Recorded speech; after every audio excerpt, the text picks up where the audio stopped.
¿Pero cuánto podemos ir amén? Hoy continuamos nuestro estudio. Dios lo bendiga.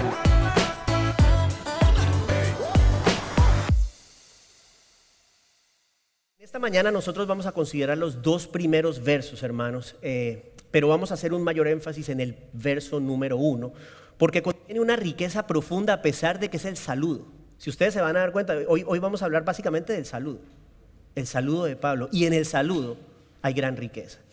Iniciamos con el verso 1 y 2, Colosenses 1 y 2. Lo vamos a leer, dice: Pablo, apóstol de Jesucristo por la voluntad de Dios, y el hermano Timoteo, a los santos y fieles hermanos en Cristo que están en Colosas. Gracia y paz sean a vosotros, de Dios nuestro Padre y del Señor Jesucristo. En esa primera frase, Pablo, apóstol de Jesucristo por la voluntad de Dios, será donde nosotros vamos a pasar buena parte de nuestro tiempo en esta mañana. ¿Qué vemos en esa primera frase? Esa primera frase, entre otras cosas, nos habla de identidad. Identidad, que es el nombre de nuestro mensaje, identidad en Cristo. ¿Qué es la identidad? Lo tienen en su cuadernillo. La identidad se puede definir como el conjunto de rasgos o de características de una persona o cosa que permiten distinguirla de otras. Eso es identidad, diferentes características. Entonces, por ejemplo, es muy común derivar nuestra identidad, especialmente cuando éramos niños, de nuestros padres. ¿De acuerdo? Decían, de pronto a usted le decían: aquí está Rick, el hijo de tal persona y tal persona, o aquí está el niño, hijo de Lucía y de Federico.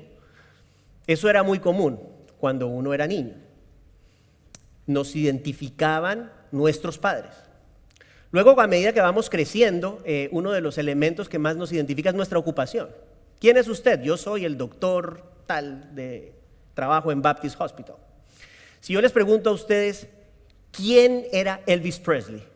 Ustedes van a decir: bueno, pues obviamente Elvis Presley era un cantante famoso, el rey del rock and roll, ¿de acuerdo? Nadie va a decir: no, Elvis Presley era el hijo de Vernon Elvis o de Gladys Love, así se llamaban los padres de él. O sea que el elemento principal que identificaba a Elvis Presley era su carrera musical. Pablo se asegura, hermanos, de dejar en claro que su identidad desde el comienzo de la carta a los Colosenses es Cristo. Pablo, apóstol de Jesucristo. Esa frase es utilizada, escuche, Colosenses, Primera de Corintios, Segunda de Corintios, Gálatas, Efesios, Primera de Timoteo y Segunda de Timoteo.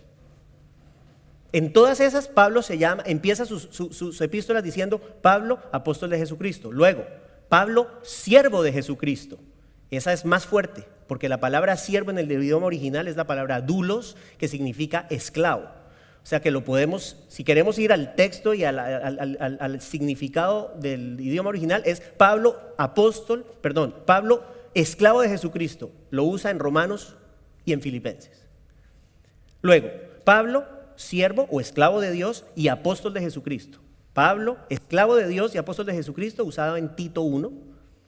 Y finalmente Pablo, prisionero de Jesucristo, en Filemón. La pregunta que yo les hago es: ¿qué ven de común ahí? Jesucristo por todo lado, ¿de acuerdo? La identidad de Pablo era el Señor Jesucristo. Ese es el elemento común. La identidad de Pablo gira completamente en torno a la persona de Cristo. Es su relación con Cristo la que caracteriza a la persona de Pablo. Es el lugar que Jesucristo tiene en la vida de Pablo lo que define la vida del apóstol. Ahora bien, esto no siempre fue así. Vamos al texto nuevamente. Pablo, apóstol de Jesucristo. ¿Cuál es la primera palabra? ¿Cuál es la primera palabra? Pablo. Hablemos de Pablo. A diferencia de la mayoría de los 12, que en general, en su mayoría eran hombres muy simples, Pablo era un hombre instruido, educado por Gamaliel, que era uno de los rabíes, de los maestros de mayor prestigio de la época, de padres judíos, había nacido en Tarso, donde había sido expuesto a la cultura griega. O sea que Pablo manejaba el idioma griego y manejaba el hebreo. Era un hombre interesante.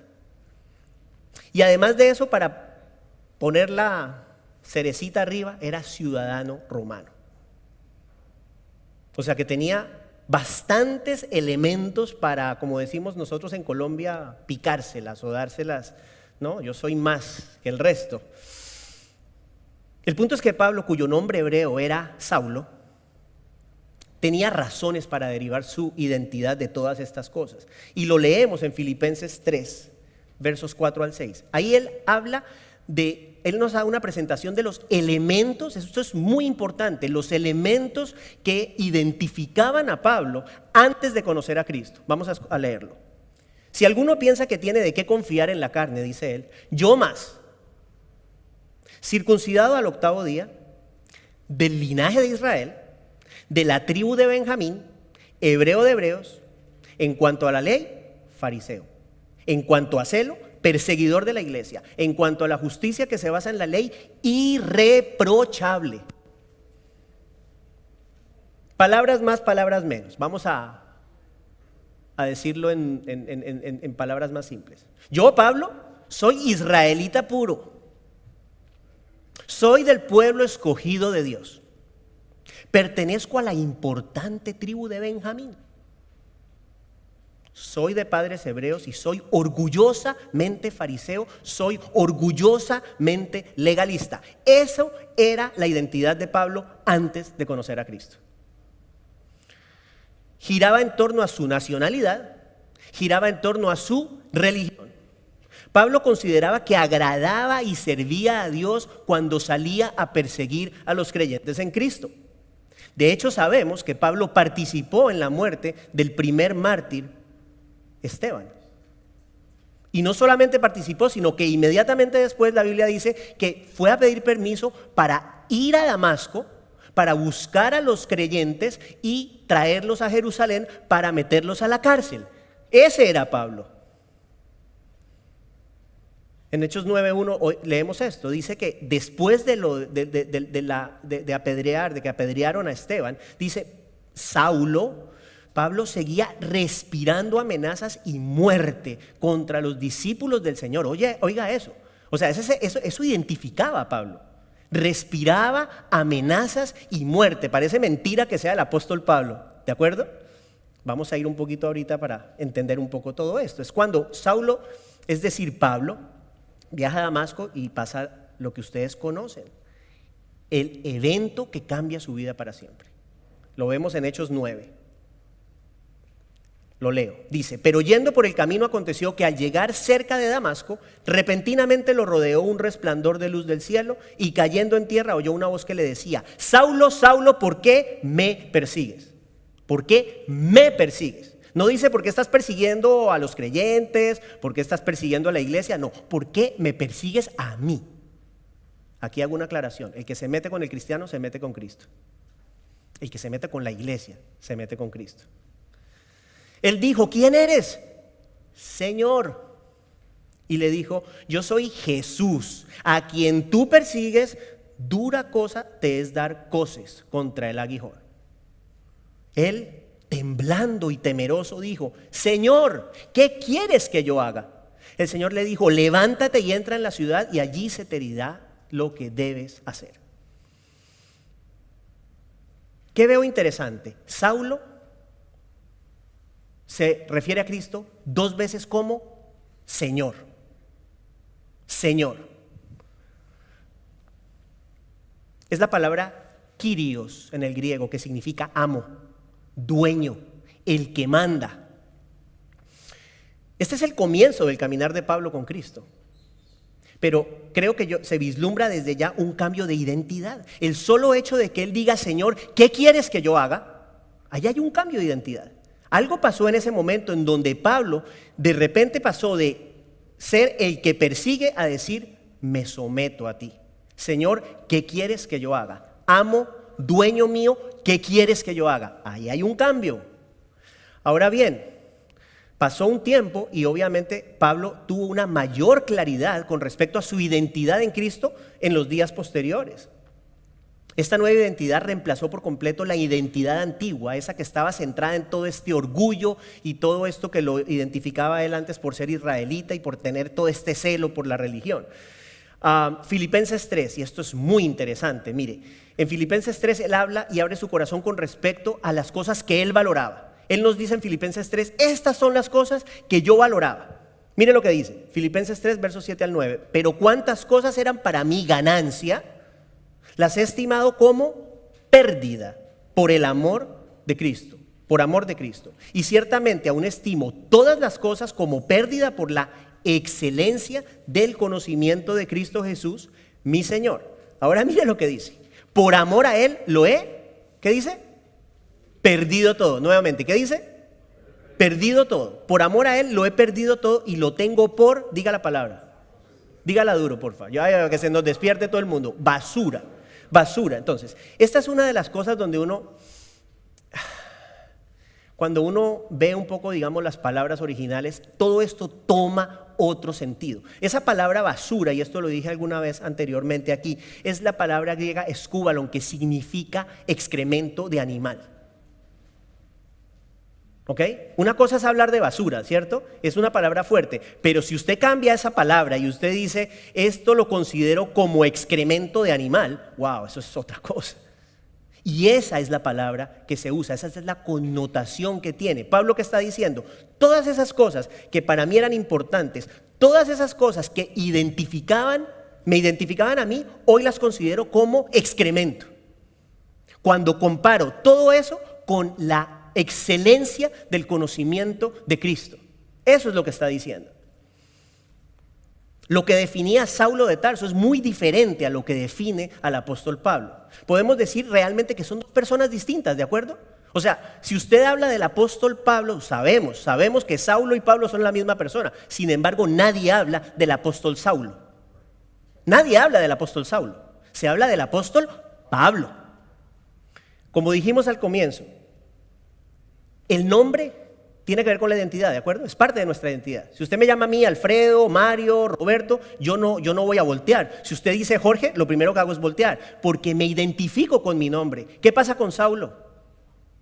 Fue tan dramático y radical el cambio que se hizo necesario un cambio de nombre. Era tan poderosa el cambio de identidad que requería un nuevo nombre. A pesar de que es el mismo nombre, simplemente en otro idioma. Pero note que después cuando pasa lo que pasa en Damasco, en el camino a Damasco, después uno no oye de Saulo más.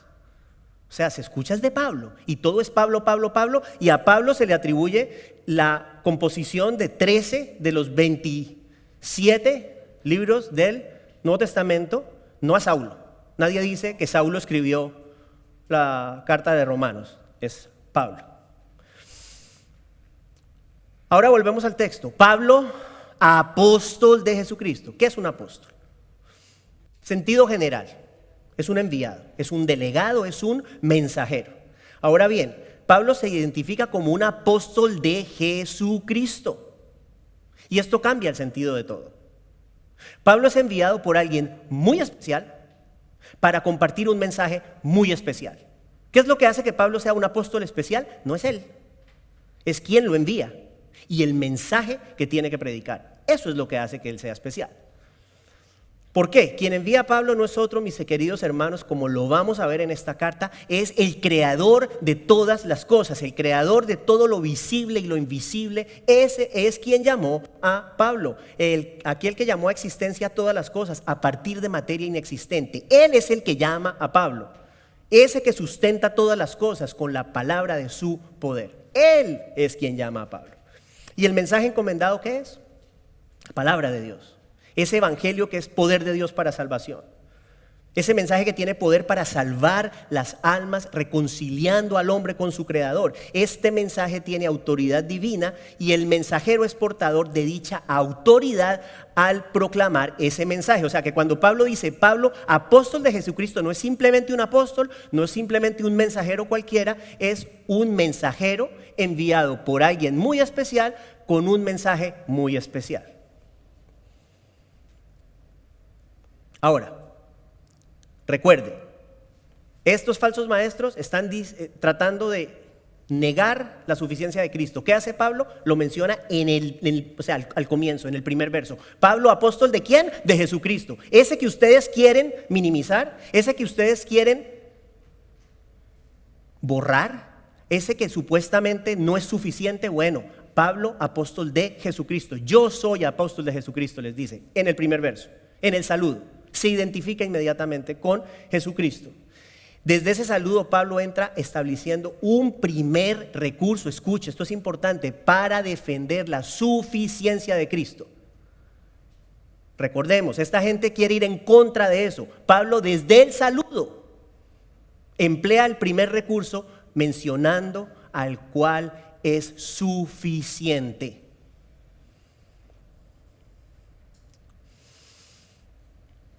Luego, en el verso, Pablo no solamente se identifica, pero nos revela de dónde proviene su apostolado. Pablo no se autodenominó apóstol. En nuestro día hay mucha gente que se autodenomina apóstol. Pablo no se autodenominó apóstol. Pablo dice, soy apóstol de Jesucristo, luego que dice, por la voluntad de Dios. No lo pedí, no soy apóstol porque quiero cumplir con un propósito o sueño personal, no fue nombrado por ninguna asamblea humana.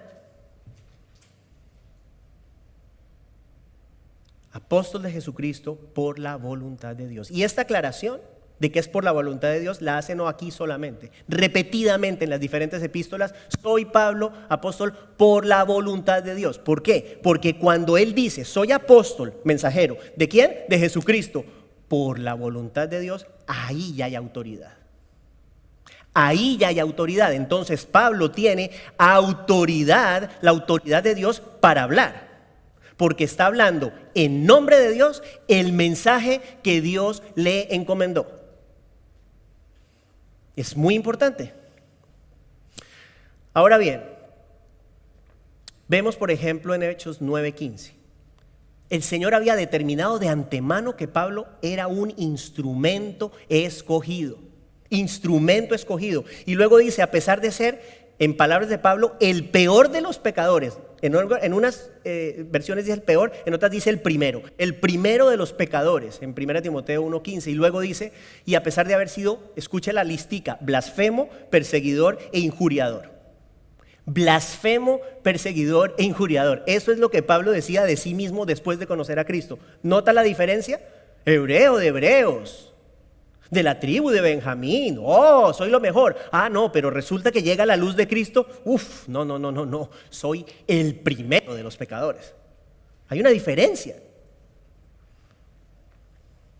Él se llama a sí mismo el primero de los pecadores, se pone de primero en la lista de pecadores. Además reconoce haber sido blasfemo, perseguidor e injuriador. La pregunta es esta. Y esto es algo muy interesante. El Señor había escogido a Saulo desde antes de la fundación del mundo para que cumpliera con una labor. Había sido creado en Cristo Jesús, según Efesios 2, para buenas obras, ¿de acuerdo? Todos hemos sido creados para buenas obras, las cuales Dios dispuso de antemano, preparó de antemano para que anduviéramos o andemos en ellas, ¿de acuerdo? Ese es el propósito de nuestra vida. Ahora, esta revelación llega a Pablo ¿en qué momento? ¿Cuando ya tiene su vida organizada? No. A Pablo le es revelado esto cuando él está en medio de su rebelión. Él está en camino a perseguir a los cristianos, él está en camino a perseguir a la iglesia, y es entonces cuando Cristo se le aparece y le revela lo que ha de ser de su nueva identidad. ¿Por qué esto es importante? Porque esto demuestra que la elección de Pablo no tiene nada que ver con él. No tiene nada que ver con sus cualidades personales, no tiene nada que ver con sus cualidades morales. Se le aparece el Señor Jesucristo en el peor momento de su rebelión. No es que Pablo estuviese haciendo méritos, viviendo una vida de obediencia. Era de hecho una piedra de tropiezo, era un enemigo del nombre de Jesús. Pablo no merecía esto, no se lo ganó, no lo buscó, pero fue un llamamiento conforme al propósito de aquel que en palabras de la Escritura dice, hace todas las cosas conforme al propósito de su voluntad. Podemos decir que el Señor escogió a Pablo a pesar de Pablo. El Señor nos escoge a nosotros a pesar de nosotros. ¿Por qué esto es importante? ¿Qué aplicación tiene esto? Puede haber alguien aquí, puede haber alguien que nos esté viendo, que se siente indigno de Dios. No, ¿a mí? ¿A mí, Dios, a mí, usarme a mí, perdonarme a mí con todo lo que he hecho? No, si yo no tengo esperanza, yo estoy listo para el día que me vaya de este mundo, irme fuera de la presencia de Dios. Esa es la mentira que el diablo quiere que la gente crea. Pero Pablo es un ejemplo de que en medio de su rebelión el Señor vino y lo rescató. Y ese rescate es una transformación, implica una transformación, y no solamente una transformación, sino que realmente es otro hombre, es otra persona. La otra pregunta que uno puede hacerse, ¿por qué? O sea, ¿por qué el Señor escoge a el perseguidor, al blasfemo, al injuriador? ¿Por qué escoger al fariseo, ese que tenía esa obsesión de perseguir a la iglesia? ¿Por qué? O sea, ¿por qué no escoger un tipo que viva mejor? Estoy seguro que había gente que de pronto tenía más posibilidades por su forma de vivir. Este era un blasfemo, este era un perseguidor, este era un injuriador, pero el Señor decide escogerlo a él. ¿Por qué? La respuesta, mis hermanos, se llama la gloria de Dios. No hay otra forma de entender esto. No hay otra forma de que un hombre de las cualidades de Pablo, de Saulo, se convierta en el hombre que fue. Y eso no solo aplica para Saulo, eso aplica para los demás apóstoles. El Pedro que negó a Jesucristo 3 veces es el mismo Pedro que cuando tuvo que decir: si me quieren pegar, péguenme, si me quieren matar, mátenme, pero yo obedezco al Señor, no a los hombres. Ese es el poder de Dios. Eso es lo que me tiene aquí parado. Es lo mismo. Es la gloria de Dios. Es la gloria de Dios la que hace que se escoja un hombre de esta calaña, porque esa es la palabra, de esta calaña, para que el Señor lo utilice y lo convierta, escuche, en el hombre, en el cristiano más influyente que ha existido. No hay un cristiano más influyente que Pablo, hermanos, no existe. Pero ¿quién era él? Él no siempre fue el apóstol Pablo. Aplicación. Si hay alguien que está escuchando, aquí o donde sea, hoy o mañana o cuando sea que escuche esto, no hay nada ni nadie que esté fuera del alcance del Señor. Nadie. Nadie es nadie. Habrá quien diga: yo he hecho esto y lo otro. Hermanos, yo he conocido asesinos personalmente. Yo he conocido asesinos. El Señor perdona todo pecado. Y el único pecado que no tiene perdón es la incredulidad, morir en incredulidad. No hay más. No hay más.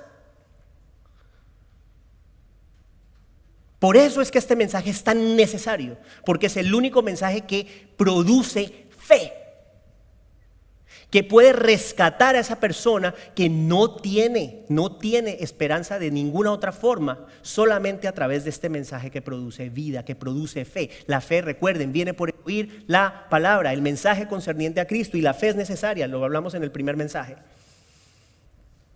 bueno, hace 2 semanas. Entonces el punto es, el centro, y esto que nos quede claro, el centro es el Señor, no es Pablo. El centro es el Señor, no es Pablo. El centro es el Señor, no es Jorge en la iglesia. El centro es el Señor, no el presidente. El centro es el Señor. Y todo es para la gloria del Señor. Por eso el Señor escoge a un hombre como Pablo, para que digamos nosotros 2000 años después: no hay otra forma, no hay otra forma. No es por Pablo, es por el Señor. Ahora bien, viene la pregunta del millón. Yo casi siempre les hago a ustedes una pregunta del millón. ¿Qué lo identifica a usted, hermano? ¿Su identidad está fundamentada en Cristo? Un buen ejercicio para determinar esto es hacerse esta pregunta: ¿quién soy yo? Usted se pregunta a sí mismo: ¿quién soy yo? ¿Qué lugar tiene Cristo en la descripción de mis rasgos? En las características que definen mi persona. Pablo no comenzó la carta diciendo: yo soy Pablo, el hijo de tal, y la persona que hace carpas y tiendas o tiendas. Él no dijo eso, él dijo: Pablo, apóstol de Jesucristo. Estoy seguro que hay muchas otras facetas de la identidad de Pablo, ¿de acuerdo?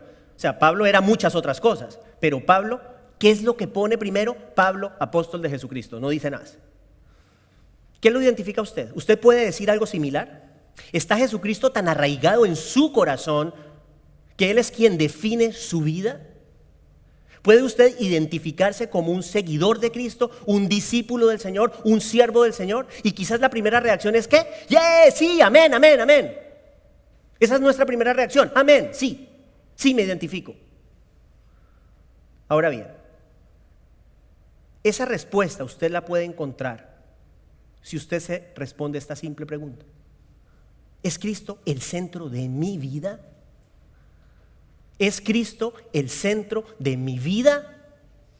Si la respuesta es sí, hermanos, su identidad está en Cristo. Si la respuesta es no, perdóneme que se lo diga, pero su identidad no está en Cristo.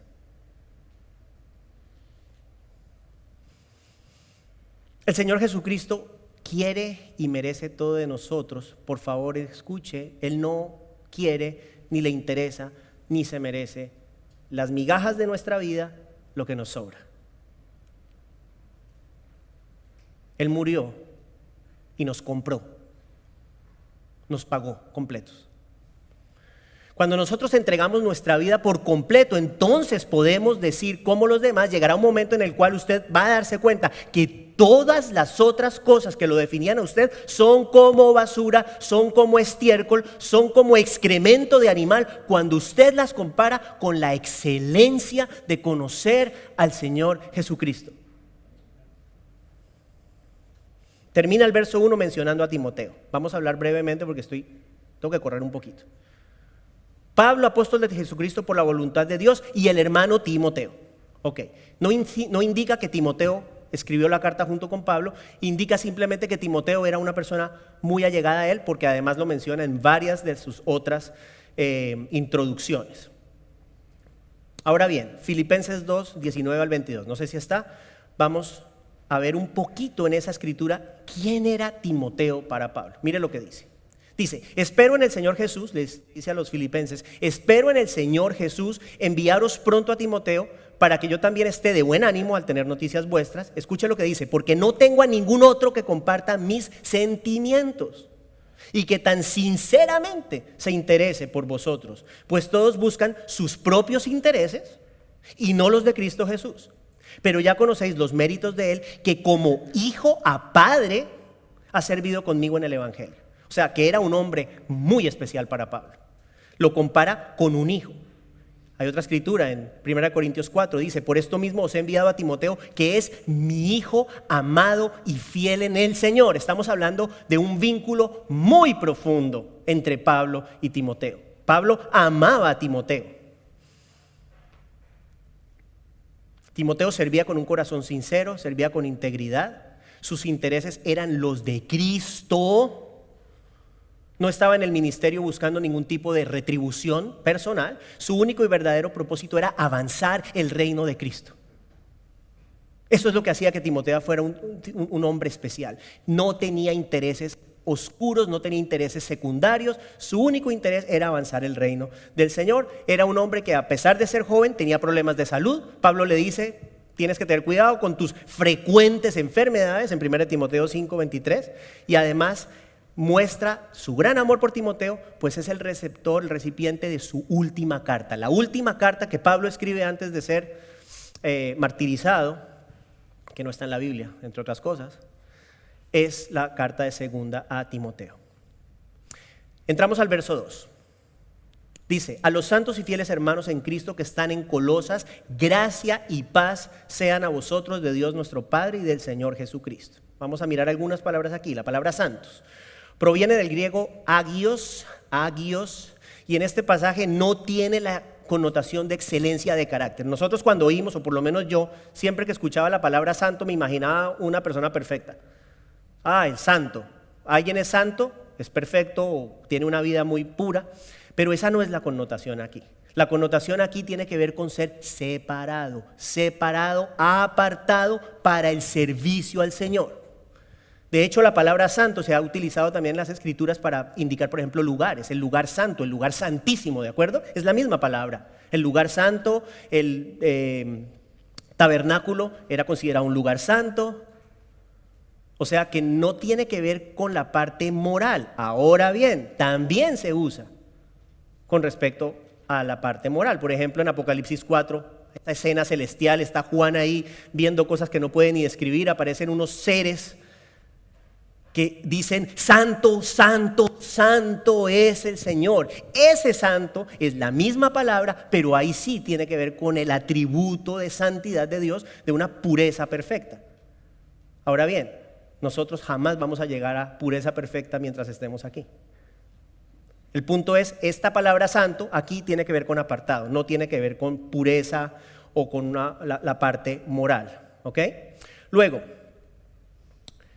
no solamente dice que son santos, pero dice que son fieles en Cristo. La iglesia en Colosas era considerada una iglesia fiel, porque valoraban la enseñanza que proviene de la palabra verdadera del Evangelio, lo dice en el verso 5. Una iglesia que estaba mostrando fruto de la fe, como lo vamos a ver en las próximas semanas. Fruto que reflejaba en el amor que tenían los unos por los otros. O sea que la iglesia en Colosas era leal a las enseñanzas apostólicas, al punto que a pesar de estar amenazada por estas falsas doctrinas, ellos seguían persistiendo en el Evangelio. Por eso eran considerados fieles, santos, apartados y fieles porque están permaneciendo en la fe. Están permaneciendo en la fe. Y además de eso, luego dice que no son solamente santos y fieles, pero dice hermanos en Cristo. Los santos y fieles hermanos en Cristo. ¿Qué significa esto? Relación de intimidad. ¿De acuerdo? Hermanos en Cristo es, así como la identidad de Pablo estaba fundamentada en Cristo, la identidad de esta iglesia también. No solamente somos la iglesia en Colosas, somos hermanos en Cristo. Que nosotros no solamente seamos la iglesia Wayside y ya, no, somos hermanos en Cristo. ¿Y eso qué determina? Determina una afinidad donde el vínculo es, ¿quién? El Señor Jesús. No sé si a ustedes les ha pasado esto, estoy seguro que sí, pero se los pregunto. Uno puede tener una afinidad a otro nivel con una persona que acaba de conocer y es un creyente, a con personas que de repente uno conoce de hace años y no lo son. ¿De acuerdo? Usted se ha encontrado de repente con personas que son creyentes, que son hermanos en Cristo, y hay algo especial que no hay con otras personas. ¿Por qué razón? Porque hay esa afinidad espiritual, hay ese vínculo, y el vínculo es Cristo. Entonces la idea en Colosas era eso, eran hermanos en Cristo, había una relación de familia, había intimidad, había amor que estaba por encima de las diferencias culturales, de las diferencias sociales, de las diferencias raciales. Aquí en esta iglesia, por ejemplo, tenemos personas de diferentes, o sea, todos somos de habla hispana, pero hay de diferentes países, por ejemplo. Ahora bien, somos uno. Yo soy colombiano, tenemos personas de México, tenemos personas de Cuba, tenemos personas de Chile, tenemos personas de Venezuela y de otros lugares de seguro. Pero aquí no soy colombiano y el otro es peruano y el otro es chileno, aquí somos uno. Somos uno en Cristo. Cristo es nuestro vínculo de unión. Es la misma idea de la iglesia en Colosas. Y llegamos al final del verso 2, ya casi termino. Gracia y paz sean a vosotros de Dios nuestro Padre y del Señor Jesucristo. Ese es el final. Gracia y paz sean a vosotros de Dios nuestro Padre y del Señor Jesucristo. Esta frase, gracia y paz a vosotros, Pablo la usa en todas sus epístolas. En todas. En las 13 habla de gracia y paz a vosotros. Me imagino que es algo importante si lo dice todo el tiempo, ¿no?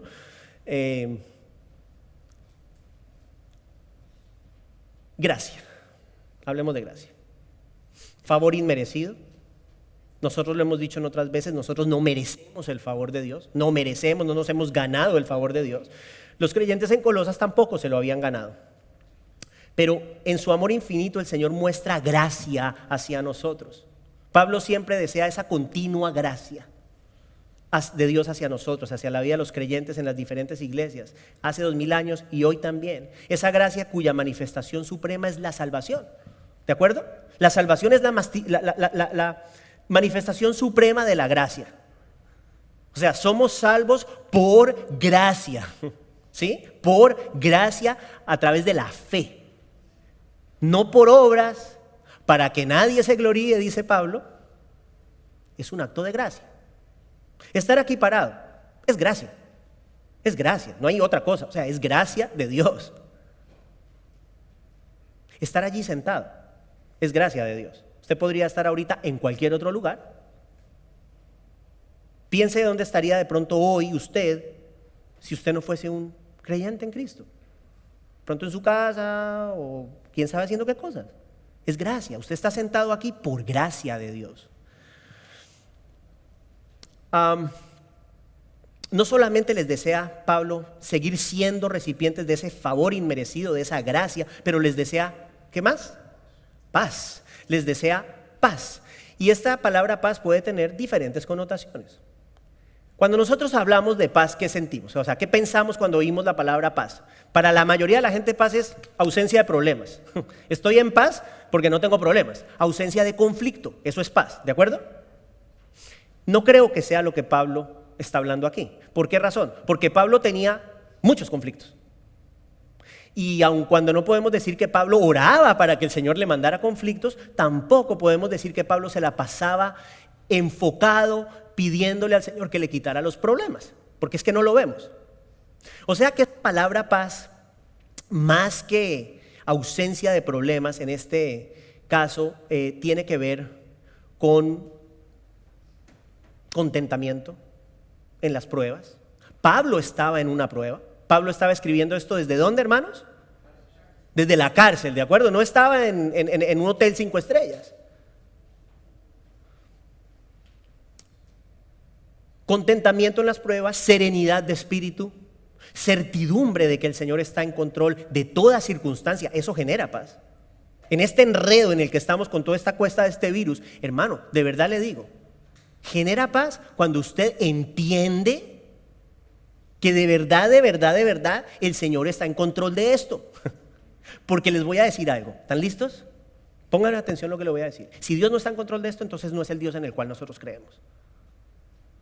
O sea, piensen esto. O sea, si Dios dice, uy, no, se salió ese virus, no sé qué voy a hacer ahora. No, se me chispoteó, como decía por ahí el chapulín colorado. No, ese no es el Dios en el que nosotros creemos. El Dios en el que nosotros creemos está en control de todas las cosas, incluyendo este virus, y eso debe generarnos paz. Nuestra paz no está en que la vacuna funcione o no funcione. No puede estar.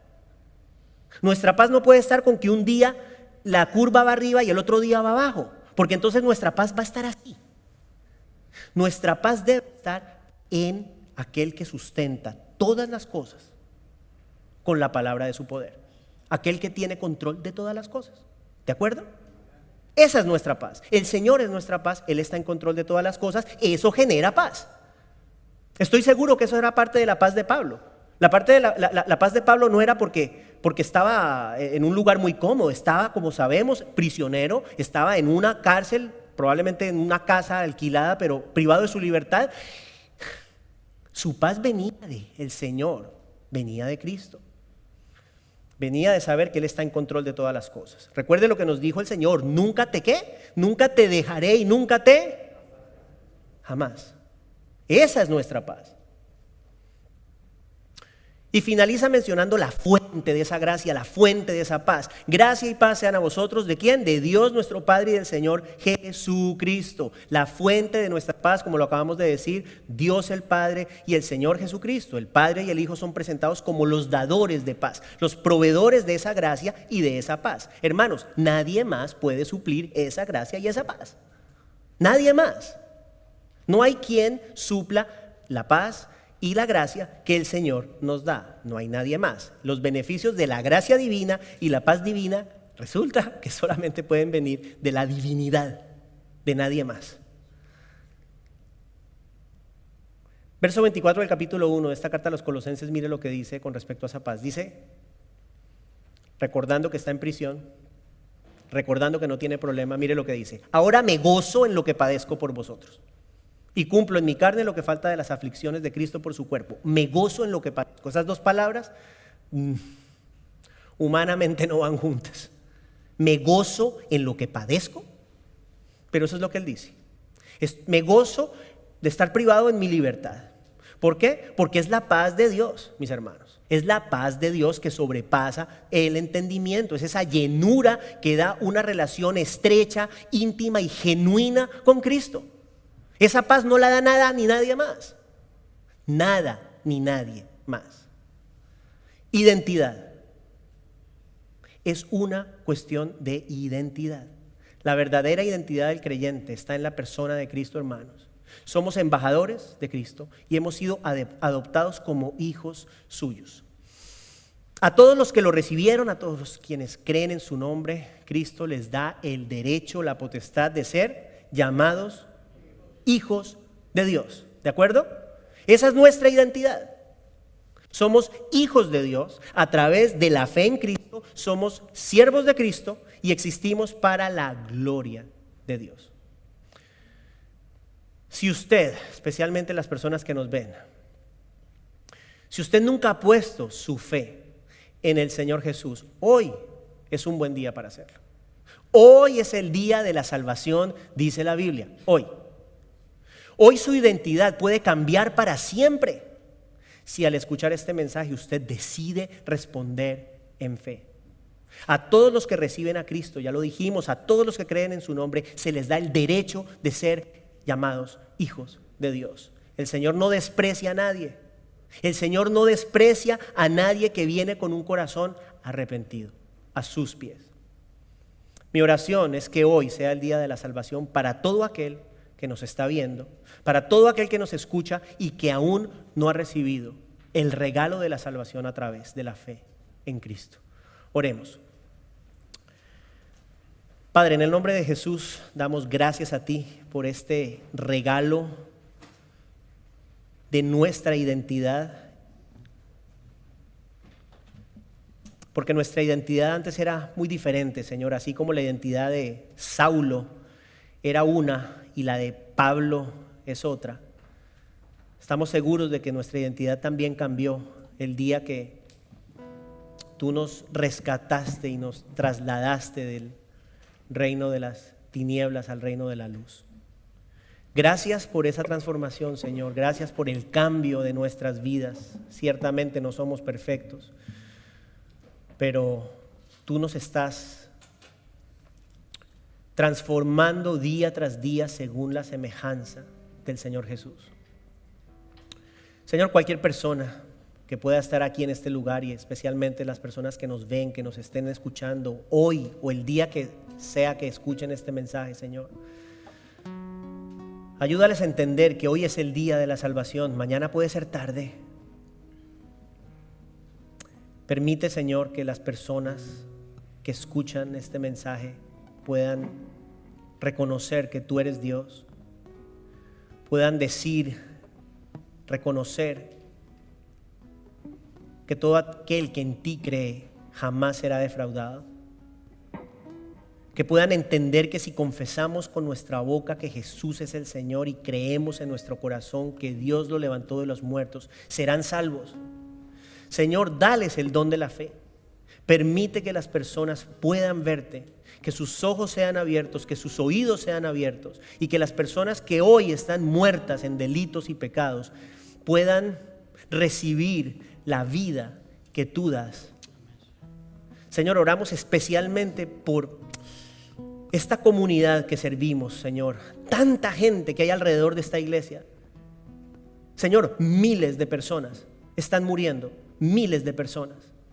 Y hoy te ruego en frente de mis hermanos, que traigas a este lugar todos aquellos que han de ser salvos, Señor. Que aquí a este lugar lleguen las personas a conocer de ti, a ser salvas a través de tu palabra. Transforma vidas a través de este ministerio. Líbranos de jugar a la iglesia, Señor. No estamos para eso. Ayúdanos a ser una iglesia fiel. Ayúdanos a ser una iglesia vibrante. Ayúdanos a ser una iglesia dispuesta. Ayúdanos a ser una iglesia valiente, a tener coraje y a no permitir, no importa lo que sea que se levante contra nosotros, Señor, a siempre brillar, a siempre predicar, a siempre traer la palabra salvadora del Señor Jesús. Ayúdanos, Señor. Ayúdanos a ser la iglesia que tú quieres que seamos, en el nombre de Jesús. Amén.